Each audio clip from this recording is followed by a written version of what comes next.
August 5th, 2020. I hope you guys are doing well. We're finally branching into one of my favorite subjects, history. So again, with everything I'm teaching and everything you learn anywhere, you need a foundation. You need bedrock to stand on. You need something to build from. So the way I look at it now, the way I was schooled in grade school, high school, and all the stuff I did that would be considered college courses. I didn't technically go to college, but I studied everything people are studying in college. Not everything, a lot. And I realized that from the ground up, it's just reversed, opposite of fact. So what I was taught, and what many of you are probably taught, is that 6,000 years is pretty much as old as humanity is. The first civilization, they tell us, was ancient Sumeria, in this area here, right in Iraq, Syria area, and that was an old culture, one of the oldest cultures this cycle around, but that's nowhere near the oldest cycle we have, not the oldest civilization we have. We go way back, way farther. So this board, I don't know if you can't see it right now up close. It's all right. Let me see how the picture looks. You can see some, not much, but I'll zoom in for it in a minute for each one. But this is basically a summary overview. So again, you need a foundation to build off of. So what we were taught is civilization started out of Africa and branched out from there all over the world.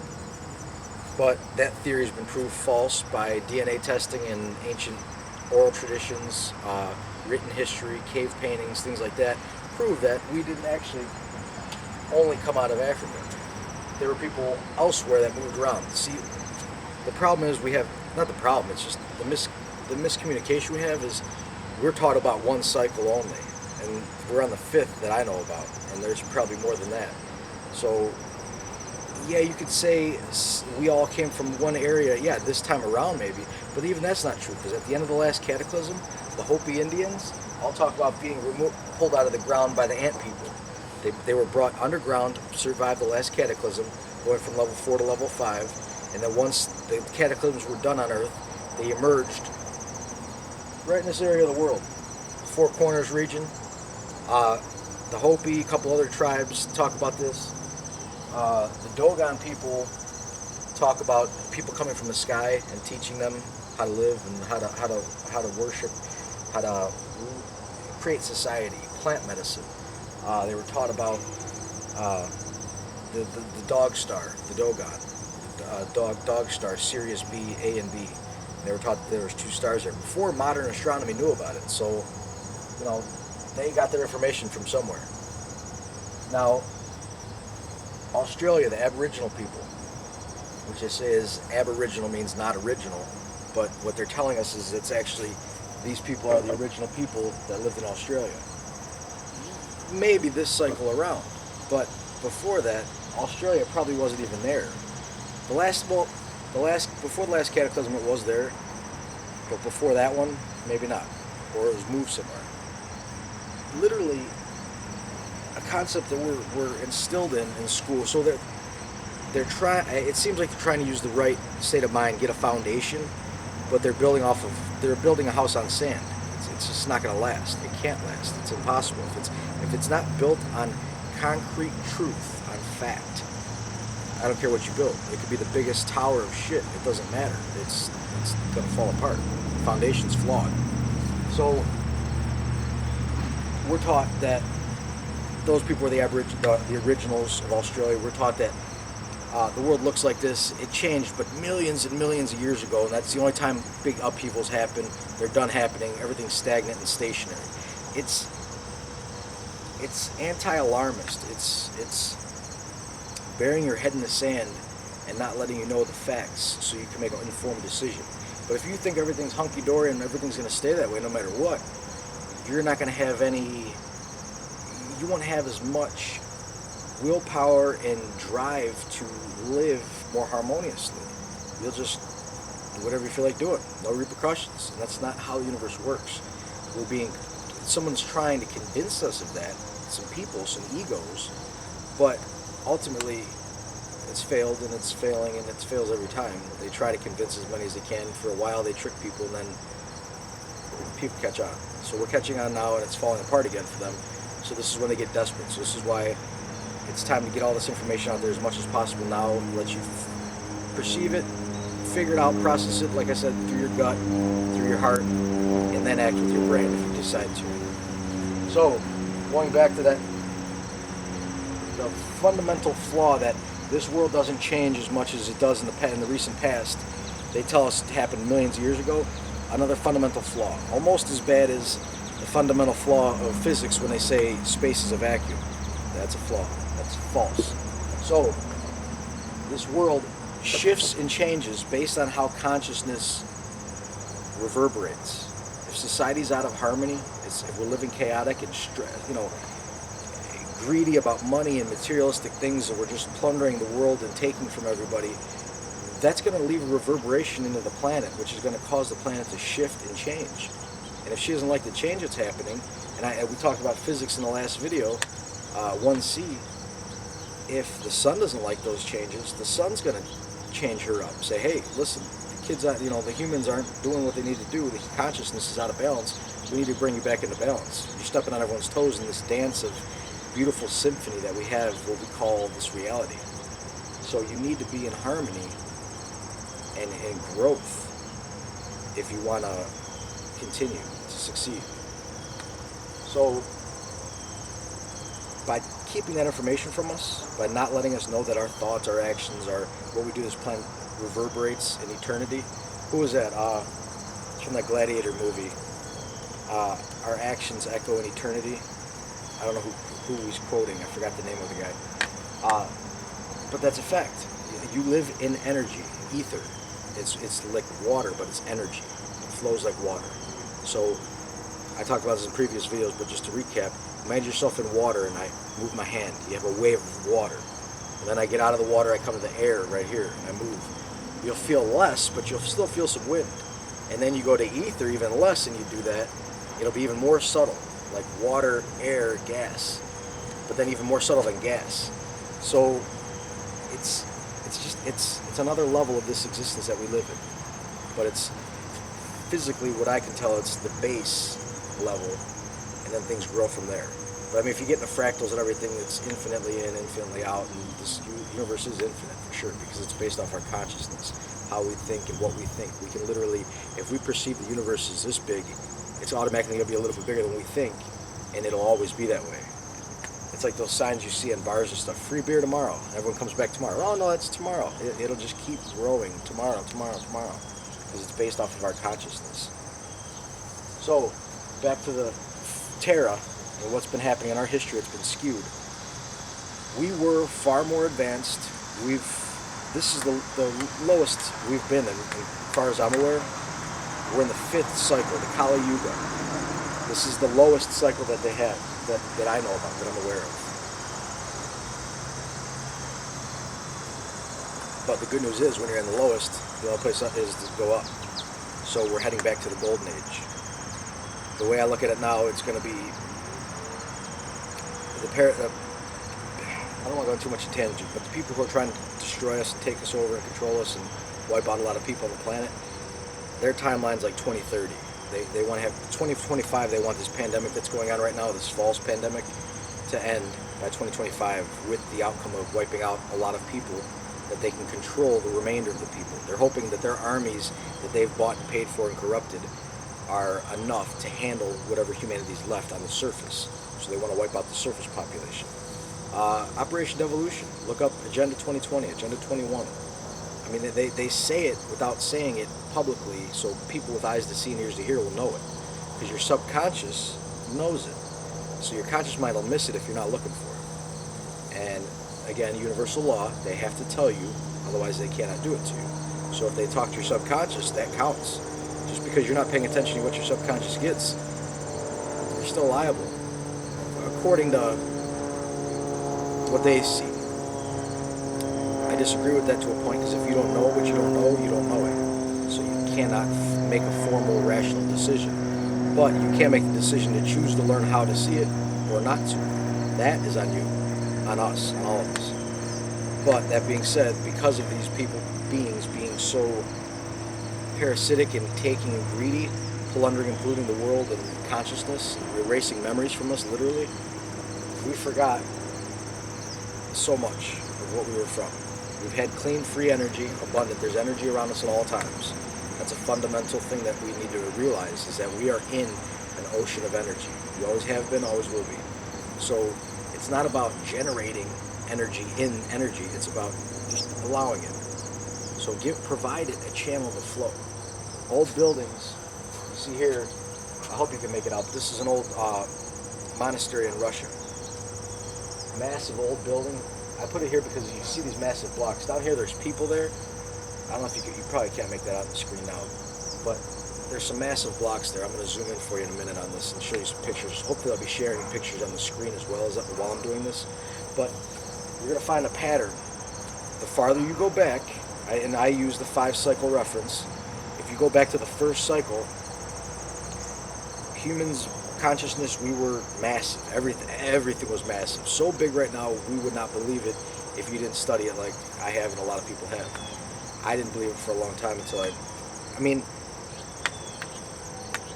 believed it, I knew it, but the ego part of me wanted to not believe it. The programming from the matrix that we live in, the schooling that we live in, that was trying to program me not to believe it. But I remember this. Once we dig deep, we all remember these facts.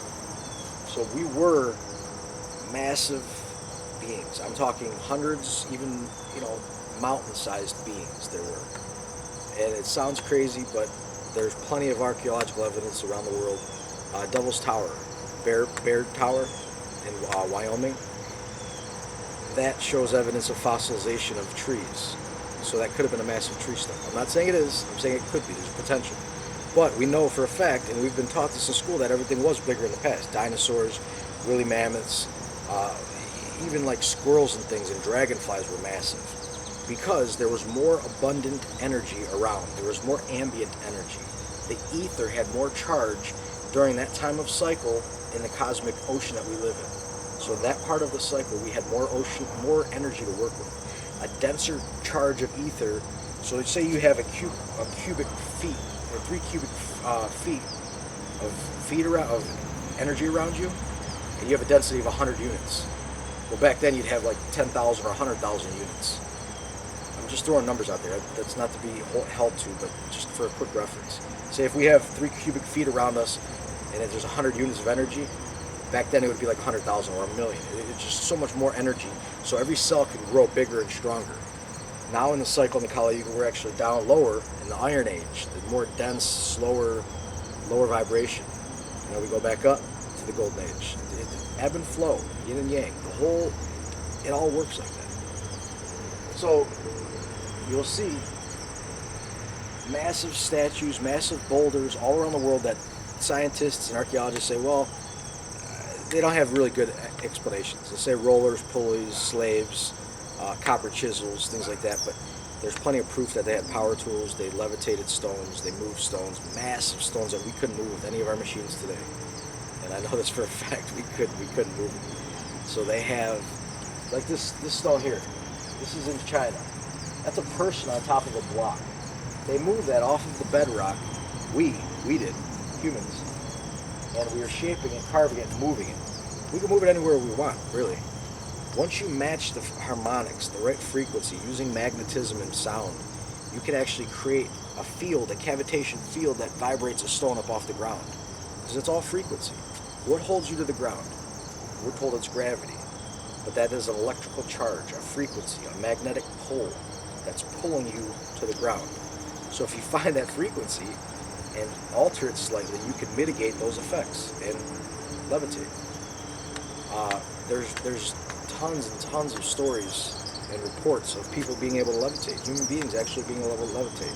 Once they've cleaned themselves out, purified themselves, and they know they can, and they raise their vibration, like Christ. Christ walked on water, literally, and metaphorically. So, and he's not the only one. There's many Christed beings. Christ is consciousness. When you're reaching that consciousness with God, that's Christ, in my opinion. And I think that's what Christ taught too. All the teachings that I find I mean, even in the manipulated Bible, but the stories that have been removed from these Bibles, there's a lot of information that tells us that, yeah, humans can levitate if they work at it dedicatedly enough. So, by understanding these laws of the universe, how everything truly works, it unravels, it opens up to you. It wants you to figure it out. It really does. So, I don't want to go on too far of a tangent. This is just, again, a summary, but there were giant beings on this earth. We were, and others were, giant beings on this earth. Our souls, our consciousness inhabited bigger bodies. So, at that time, consciousness got out of balance, out of harmony. We were starting living more in the ego, materialistic. And then we descended even more. We got heavier. We attached. When you attach to physical things you want, like I want this, I want that, you pull yourself down, energetically speaking, to attach to those instead of being one with all and all, the infinite potential vibration, infinite speed. You don't want to slow down and, feel physical matter stuff. You're in that God. You're one. So that's the original separation, the original sin, the original Adam and Eve story. All these stories are basically your consciousness from being one with God said it wants to experience this physical reality. It wants to touch stuff and hit stuff and feel and love and pain and everything in between. So, not that that's wrong, it's just not home. So if you attach to it and stay too long, you're forgetting what's really going on. You're in the dream too long. So, as we descended, second level, third level, fourth level, now we're on the fifth level, things got smaller. We got smaller. The potential energy in the cosmos around us, the energy around us, the ether, the density got less. The strength, the potential energy in there for us to grab. For our torus fields to use and charge up, we had less energy around us. Every level, 1, 2, 3, 4, fifth one now that I know. As that happened, our building got... think about it. When you have less energy to do stuff, you just don't put as much effort into things. You don't build something precise and perfect because it inspires you and you love doing it. You feel that creative flow. You just want to build something amazing. Once you're tired and worn out and you're in pain, you're like, I'm going to do it as good as I can, and it turns out all right, but you're not like, that's me, I did this. You're not really, really loving it, proud of it. Not all the time. So that's what I feel and I see is that what's happening with our society. And you notice as you study archaeology, the building blocks, everything around us descended as they got more recent. So Stonehenge, I'm pretty sure that was the last cycle for the end of it, or maybe even the beginning of this fifth cycle they started it. But these places are all built on, again, there's an energy grid. I hope you can make that out. There's ley lines, energy grid around the whole planet. Just like your body has energy lines. You have lines going through your whole body where all your torus field energies coalesce, form rivers of energy flowing, accumulating into a charge, and then that flows into bigger channels.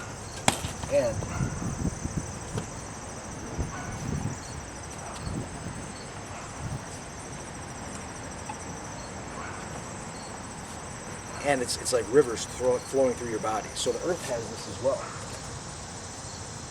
So when you find a place on the earth that is on one of these rivers of energy, you build something there to make sure you know where it's at. You don't want to just find it and then forget about it, because these energy channels are very important.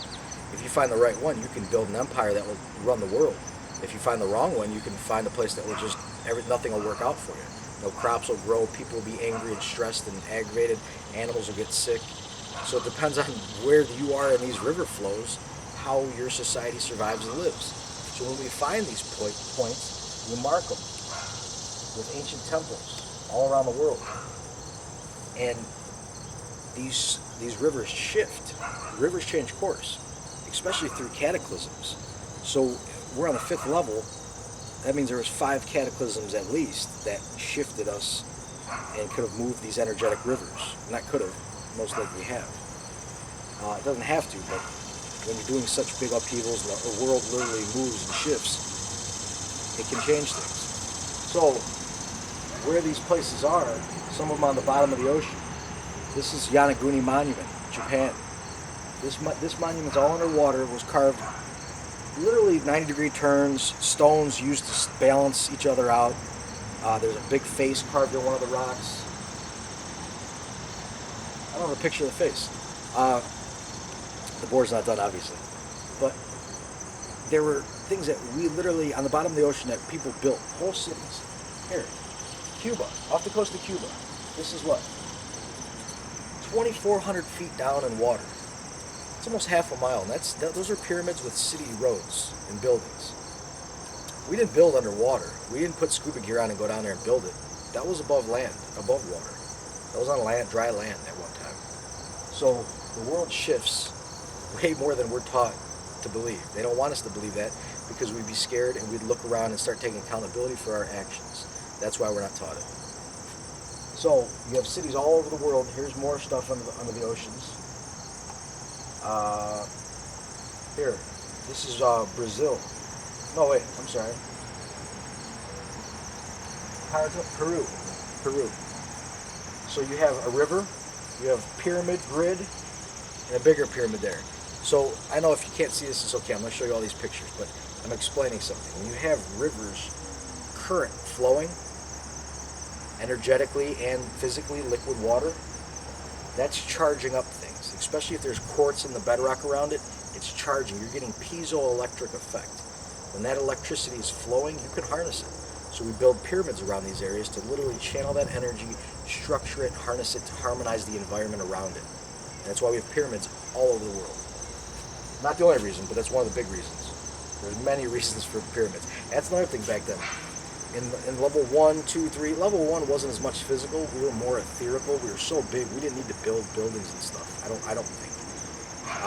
In level 2, we started building just incredible. But in level 1, we may have started, and by then I don't even know if anything would be around still because we built so many layers up on top of that. You'd have to dig really low. I'm talking thousands of feet down to find anything remnant from that, I would imagine. Because the world's growing. This world's alive. So these giants, these stones, this bedrock was actually a living animal one day. A plant, human, animal, big animal, whatever. I don't know what it was, but it was alive at one time. Mudfossil University, Rodger Spurr. You can look up his channel. Do the due diligence. You can deny me, please. Doubt what I say for sure, but research it at least. Don't just blindly deny and say, nope, it's wrong. At least question it and say, let's see what he's saying. Why does he think this? So there's plenty of evidence around the world, and here's one right now. Machu Picchu in Peru. This is on top of a mountain. This mountain, if you look at it sideways, I'll show another picture of it. It's a face looking up at the sky. Some people claim it was actual body of a giant. I'm not saying it was. It could be. And I do remember giants, for a fact, we were that big. So why not? Plus, with what we know now, yeah, if you believe the egoic matrix paradigm that we were brainwashed with in school, none of what I talk about makes sense. But if you step back and say, is this correct? And then look at what I'm talking about, and then figure it out for yourself, you'll see that what I'm talking about fits nicer. And you can see the agenda behind it. If you want to keep us suppressed, ignorant, and just lower vibrating, you would teach what we're taught in schools. It works out perfectly. To keep people like a machine, part of the machine, just feeding the system, which is the way it's designed with maritime admiralty law, it's designed very well to do that, to trap us. But if you look at the old system that we used to use, it liberates us, it frees us, it empowers us, it strengthens us, allows us to be independent, but united. So one with all, but not needing anyone around us. So we can take care of ourselves, grow our own medicine, clean our own water, produce our own food, grow our own food, all that stuff. And not that you have to do it all, but at least some of it. Just be a little bit self-sufficient. So up here you'll see there's cart ruts. This is in the Azores Mountains in the Atlantic Ocean, right here, right in the middle of the Atlantic Ocean, where Atlantis used to be. There used to be a continent there. It sank. The Azores Mountains are the tip of that continent, the top of it. There are also parts in Bimini. The Bimini Road in the Bahamas, that was a stone road that was found. Do I have a picture of that one? Oh, yeah, right here. stone blocks and channels, shipping docks, all found under the ocean in Bimini. 20, 30 feet, not deep at all. But that was part of this continent. So this continent, this culture stretched all around here, Atlantis. And then in the Pacific, you had Mu, you had Lemuria. Lemuria was over here. I may have those mixed up. Wait. I think Mu was down here, Lemuria was in the Pacific. But the point is, what we think of as our world today is not the way it's always been. And they tell you that, but they tell you it was millions of years ago. I'm telling you that it was, the last reset was probably about 200 years ago. Maybe 300. There's a lot of things that don't add up, that aren't making sense. There's a lot of buildings that we have in this world that don't make sense for the time and era that we're taught they were built. Look up John Levi's work. New Earth Channel. Santos Bonacci touches on this. Look up Tartaria. Tartaria. Nearly all of Russia at one time was Tartarian. And we believe, a lot of people believe, Tartarian was part of a worldwide culture. If you study the Moors too, the Moorish culture. So they got pieces of it. I'm still figuring it out, but they have pieces of it as well. It may be the same group. Excuse me, maybe not. The point is, there were people that understood these teachings that I'm sharing with you now that I'm learning still myself. I don't know them all by any means. But they are unified, whole, complete, make sense, resonate in the heart, resonate in the gut, resonate with God, with what I feel that God is teaching me, and all of us really, if we're paying attention. So there's countless people I work with online that say the same thing and do the same thing. They see this and they're like, yeah, it's obvious if you look for it. So here's an empire, a palace in Japan. You notice these blocks. Some of these blocks are really fit perfectly together. That is built. That's level 2 or 3. I'm not sure which one. The bigger they are, the older they are. So level 1 or 2. 3 and 4 started getting smaller and smaller. So when you see here, like the Egyptian pyramid, Giza pyramids, the casing stones match this kind of work, which also match work in China, which also match work in Russia, also match work in Turkey, also match work in Peru, also match work in Brazil, and in Russia. So all over the world, we were a unified civilization. Something, somehow, somebody wanted to change that. They want to change the timeline, the history of our planet. So to do that, how do you control infinite beings who are capable of manifesting their reality based on how they think and feel? Well, you control how they think and feel. You convince them that they're not as powerful as they are, first and foremost. Think of a narcissist. What's a narcissist do? They're going to step on you. They're going to put you down. They're going to make you feel like crap. They're going to say, you're not as good as you think you are. Make you doubt yourself. And when you do that, you give your power somewhat to them. And then what happens after that? Then they go more. Then they'll give you a little treat to make you feel like you need them. And then they'll do it some more. So that's what happened, I think. Our society went to war, or somebody came and bombed us, or I know for sure what's going on in our society today. You can see these Satanists, people who literally worship things that I don't support. They're worshiping, they're sacrificing, they're using that energetic power, the Earth's ley lines, to control us. And it may seem funny to you, but an actual show that explains how a lot of this, what it's working, and not so many straightforward terms, and some. Dark Crystal on Netflix. It's a show out right now, and if you watch the whole show through, you'll see essentially what they talk about this, and all the ancient stories around the world. A lot of movies talk about this. The truth is always there for those who want to see it, and those who don't want to see it are allowed. They have free will to choose not to, and they can do whatever they want. So the Great Wall of China, we're told, was built by the Chinese, but there's pictures showing that the gun slots, the arrow slots, the armory slots where they aim at enemies through the slot of the wall, were on the other side. keeping the people in China. So it wasn't China blocking the Mongols, it was the Tartarians keeping the Chinese out, from what it sounds. Now this needs more research, it's something to look at, but they started rebuilding the wall. And this is what these people do, the parasites do.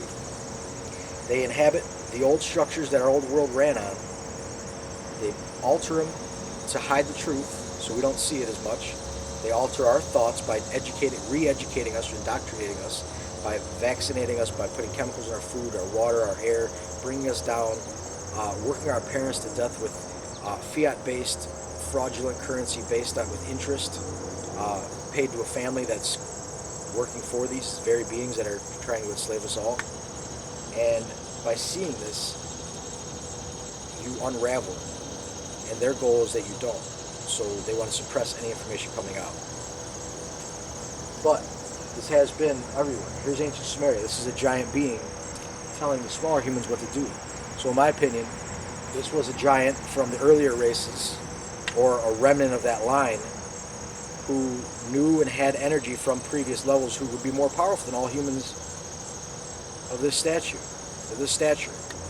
So they were the rulers. And a lot of them, their egos were still out of balance. They lived off of ego. And they did horrible, horrible things. Native Americans talk about, over here, that they had to hunt the Indian. When they came to this continent, when they came back here, there were giants inhabiting the land, red-haired giants. Some of them were really good, helpful. Some of them were really bad and harmful. Some of them would actually prey on the people. They would run into the village, pick people up, and run out. Literally, they could grab a cow with one hand and run away, put it under its arm. That's how big these giants were, and that's a small giant. But this is the last cycle, level 4, level 3, I think it was level 4. And literally, they'd grab people and take them and eat them. So there are stories all around the Native American legends talking about how they killed these giants. You know, there's caves that they trapped them in and blocked the front entrance and caught on fire. There's holes that they dug and trapped a big giant in a pit, and then literally killed him and cut his belly open and pulled the females out that the guy just invaded the village. There's a reason oral history is passed down for thousands of years and how important it is to people. Yeah, the meaning may change down the line somewhat, but the message is still there. And it's all rooted in some truth, something that somebody saw and experienced. So, usually, I don't want to say always, there's stories people make up too, but most every story that I know about, that we're taught in movies and things like that, they all stem from one or two stories. So, they're all rooted down in truth somewhere. So that's the issue. Our whole history's been lied. We've been lied to. We were giants. This is the lowest we are right now. It's time for us to wake up, take our power back, re-inhabit these cities. This is Antarctica. Antarctica's got pyramids in it. Man-made pyramids. It was, our mainstream science tells us it was tropical at one time. So they're telling you part of the truth, but they're saying it was millions of years ago. They got to put it way back out of history. So they alter the timeline. By doing that, we don't worry about it. But if you say, hey, this was a society that flash froze, 10,000, 12,000 years ago, and they were more advanced than we are, people are going to say, well, hold on, what the hell are we doing? Let's go and figure this out. Let's find out what's down there. They don't want that. They go down there, the people who are running the show. Obama, John Kerry, the Russian Orthodox head of the church in Russia. Since then, I have no idea, but this was a few years ago. Everyone was going down there to investigate something. The guy who went to the moon, they say he went to the moon. I believe he did, at least once, but the first time, maybe not. Was it John Glenn? Yeah, I think John Glenn. But when he was down there, he was quoted, when they had to emergency rescue him out there, he was having panic attack, heart problems, and all kinds of things. He said it was literally like, I think he said like the face of evil, or the root of evil or something. And when he said that, it made me think he saw something down there that shook him to his core. It literally shook him, almost scared him to death. And I'm willing to bet he saw some humans that had elongated skulls that he wasn't privy to, he didn't know about, and maybe he's really religious. So when you're really brainwashed in these religions, all of them, I mean brainwashed, I don't mean like you're a a believer in a divine creator of all of us, and you're following that path as well as you can. I mean those people who say, if it's not in this book, you're wrong, and they will attack you and hurt you for it. Those are the people I'm saying. Those types of people, when they find this knowledge out, it's such a big jump from where they are that they're not willing to bridge that gap. The energy, it's painful, so you have to walk them into it. They would rebel against this, and I think maybe he felt that way. But I have heard a lot of things about him that make me believe that he would be well aware of this. So again, this is just hearsay, what people say. I wasn't there, I don't know. But it makes you think what's really going on down there, and what was down there. And with pyramids there, and the fact that the whole place looks like a human brain, if you really look at it, there's a lot more going on. So I'm not going to go into it too much right now, but there are images on Google Earth. Some people say there's wreckage, there's doorways getting into mountains, which that's a common fact that, like in western United States, there's doorways into mountains. All over in Russia, there's doorways into mountains. Eastern Europe, there's doorways into mountains. Ancient doorways and modern man-made mechanical doorways. So doorways into mountains are not far-fetched at all. They have them. In Peru, there's actually the Gate of the Gods. This was an ancient one. The story goes that you use a certain device to change the resonance of the rock, the frequency, and it opens up a portal for you to communicate with the gods. Now, does that mean you're creating a vortex to go travel somewhere through the perfect fluid of space and talk to someone else? Or does that mean you're creating an energetic, conducive environment for your consciousness to astral travel, experience what you experienced, and come back to your body stays right there? I don't know. I know for a fact that astral traveling and things like that exist, and you can do that. So it could be both. Who knows?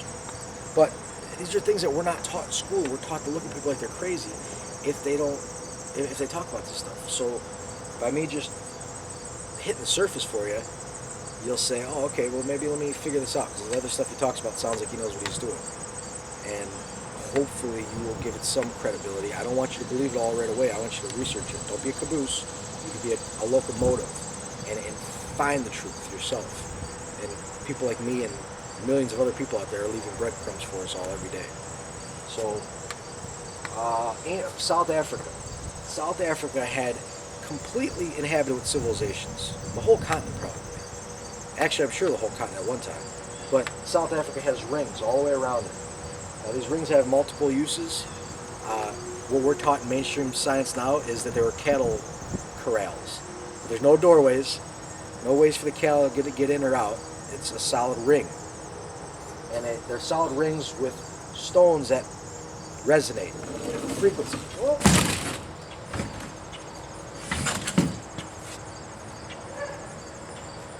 Pause for wind.